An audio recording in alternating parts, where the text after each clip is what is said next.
Hey people, I'm Dr. Kit Prendergast, also known as the Bee Babette, and I'm going to be talking to you about embodied bees in diverse artistic representations and the meanings we impute to them. So, we have had a long history of representing bees in art and culture. There's been interest in bees for thousands of years in different regions all across the world. The earliest evidence of artistic representations dates back 8,000 years.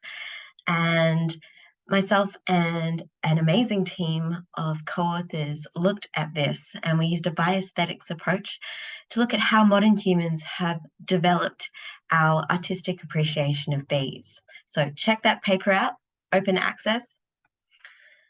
Bees everywhere, making headlines today. They're pervasive in society. But how in modern society do we display encounter bees through art in our everyday lives? And what function does these embodied bees in art have today? What do they symbolize for us? So that's what I'm going to be covering for you. Firstly, bees and our bodies. Bees are popular icons in fashion and mainly in women's fashion or children's fashion. In the 1970s, Gucci, one of the biggest fashion brands, they introduced their apian insignia, and they now have a Gucci bee. Some of the bee representations in art are flies, just pointing that out, one pair of wings. But there are bees everywhere in fashion. 2020, we've got a bee-themed show in Paris for Paris Fashion Week. Alexandra McQueen, bee-inspired pieces featured in Bazaar. Most of these representations of bees in fashion are yellow and black honeybees, but there is starting to be a bit of representation of other bees, including the native bees, of course. So we're starting to see a bit of representation apart from the yellow and black striped honeybee. We also have sexy bees. Bees were featured in Brisbane's Sexpo. The Bee Babette, aka me, was walking around dressed as a sexy bee. If you Google sexy bee outfits, there are plenty on the internet. So bees are starting to symbolize sort of sexiness. It's probably because, we think of queen bees. Now, even though the females don't have sex, we all know this as scientists, it's that idea of the queen bee. And Beyonce, she's also the queen bee, and she's very sexy. There's even strip clubs, honeybees that have used that symbol of the honeybee, and in these strip clubs, the hostesses wear honeybee corsets. There's also, in addition to the sexy bee, if you Google like Halloween bee outfits, there's also a lot of these for kids, for adults. And so that's probably playing on that symbolism of bees that is tinged with that bit of fear. It's not so prevalent today, but in the last few decades, we've seen a shift more towards appreciating bees and thinking they're lovely. But I know growing up, bees were something that you needed to be careful about, and still today, hundreds of people die from bee stings. So for bees in fashion, they symbolize femininity, which is a shift from earlier representation. So check out our paper. Beauty, aesthetics, harmony, sex, still that element of fear, and the environment. So tattoos are another way of representing bees on our bodies. I have a couple of tattoos of bees, and these all have significance to me. And that's what a tattoo is. It's something that you inscribe on your body that's an artistic representation of something that's of significance, unless you got it when you were, drunk. But usually they have meaning to the person. It's a collaboration between the tattoo artist and the person that's acting as a canvas. Now, our bodies are being used as a canvas to showcase the plight of bees and raise awareness about them. Of course, many of you might have known Angelina Jolie with the honeybees on the National Geographic cover to raise awareness about pollinator declines. So in the Manchester bombings as well, it was used as a symbol of solidarity, honeybees representing community, and various other bee scientists have tattoos on their body. Bees are also being used with our bodies in a performative sense. So there's a company called Arc Circus, and they have a bee story, and have just released a bee story too, with themes of environmentalism, sustainability, and community spirit. Now, circus is both metaphor and reality and offers scope for debate on issues such as interspecies relationships. So it's a really great way of subliminally engaging people about bees, raising awareness, using our bodies to showcase and canvas again these sort of themes of environmentalism and community. The waggle dance is also something that we perform with our bodies. Of course, it's something that the honeybees perform, very famous for that. But communities have come together. There's even like a world record for the most people doing the waggle dance at the same time. So bring that community dance, something that honeybees represent. Bees have been represented in festivals, got eco fiestas, festivals dedicated specifically to using art to raise awareness about bees and pollinators. Fringe Festival is a festival that occurs all across the world, starting in Edinburgh, also all across Australia. We've got a bee story, which is brought to Edinburgh Fringe. In 2018, in Western Australia, there was an entire native bee theme.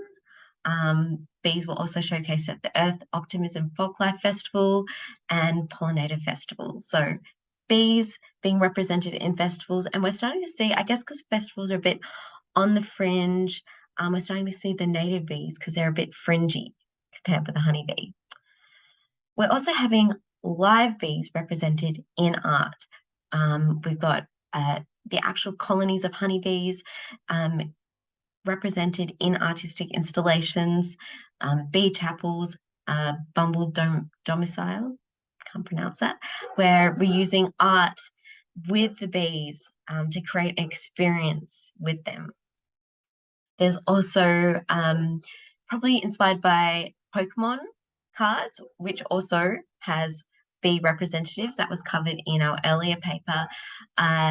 So Sarah Peebles has created bee trading cards, and there's even a border of the bees' DNA. So using again the real bees, their the genetic material in artworks, with again that sort of raising awareness, environmentalism theme. We even consider bees as artists. So for hundreds of years, the perfection of the hexagonal comb of the honeybees has been inspiration for artists and architects. In Australia, there's a Meliponene bee, a sugarbag or stingless bee, that has a beautiful spiral comb that sort of simulates the Fibonacci spiral, the golden ratio, and then there's the incredible petal nests, which a journalist described as Thumbelina-like nests, being a fascinating natural work of art. We've also got art that is for bees. So habitat sculptures, bee hotels that are artistic installations that are used by the bees themselves. And in Australia, there's a wood artist who creates woodworks, and then the Meliponene bees go inside these beautiful wood sculptures. Now we see art in the streets representing bees everywhere. These are just a few examples, but there's Matt Wiley, who's aiming to paint 50,000 bees, which is the number that represents a typical honeybee hive. Art of Being, we've got Bombus, now Amygilla, which are a genus of native bees. There's numerous species in Australia. Quite a few of them have blue bands. There's a couple of species of these, but these blue banded bees, they're very popular. They're popping up all around the cities.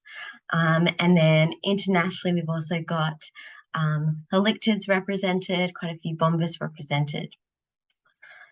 Bees are also being represented in playgrounds, that playful community nature, that symbolic resonance of especially honeybees. So we've got playgrounds specifically using honeybees, and it's also got that educational component as well. Again, honeybees mainly represented, but we've got a few native bees starting to pop up in playgrounds as well. Now, with these representations, there's a lot of misrepresentations. Of course, there's bees with one set of wings, but again, it's mainly that yellow and black theme, the honeybee. So it's focused on Apis mellifera, which are non-threatened, so that bees are being used as a symbol often in these artistic representations to symbolize the environment, declining pollinators, threatened species, but honeybees are livestock and they're not threatened. So they're a very poor representative for wild bees. However, fortunately, the native wild bees and their diversity is starting to be represented in recent years. So art is such a powerful way of engaging people, making them feel, because, you know, as scientists, we've been publishing papers after papers about habitat loss and bees are declining and the flower resources are going, but it's not really making a difference. So if we use art to make people care, to inspire them, then that marriage between art and science could be really, really powerful. Now, this research that I've been doing on the embodiment of bees in our day-to-day lives, I don't have any funding for this. We also didn't have any funding for that first paper that really showed that bees have been such a central part to our lives throughout history. We only paint and use art to represent things that are important to us. And given bees have been represented everywhere across the world, they're clearly very important to us. They're an important part of our aesthetic appreciation.